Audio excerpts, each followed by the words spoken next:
जनिया नहाला जनत मोहाला फगुनवा में छौड़ी होली में रंगल देना अपन दोनों बैलुनवा गे छौड़ी होली में रंगल देना अपन दोनों बैलुनवा गे छौड़ी लाल पियर हो जाता तोरो जो बनवा गे छौड़ी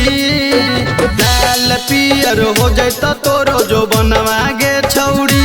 होली में रंगल देना अपन दोनों बैलुनवा गे छौड़ी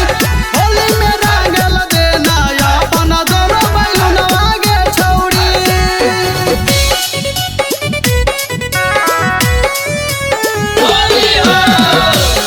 Music by DJ Sarfraz.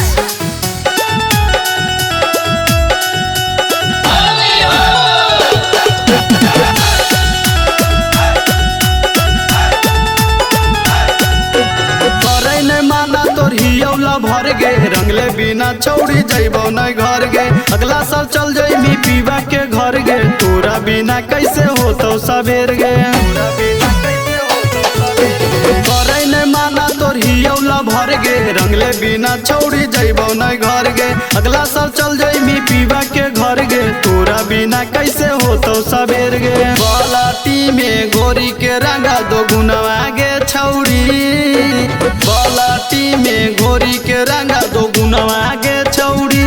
Holi में रंगल देना अपन दोनों बैलुनवा गे छौड़ी होली में रंगल देना अपन दोनों बैलुनवा गे छौड़ी।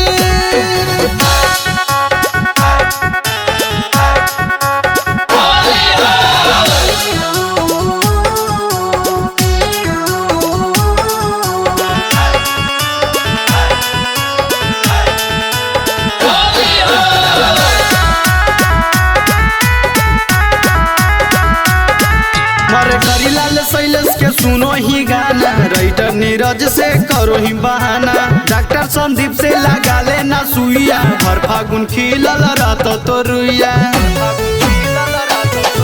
मरे करीलाल शैलेश के सुनो ही गाना राइटर नीरज से करो ही बहाना डॉक्टर संदीप से लगा लेना सुइया हर फागुन खिलल रात तो रुइया अब देश भैया लगई तो रंगा फागुनवा में छौड़ी पवन दीपक लगई तो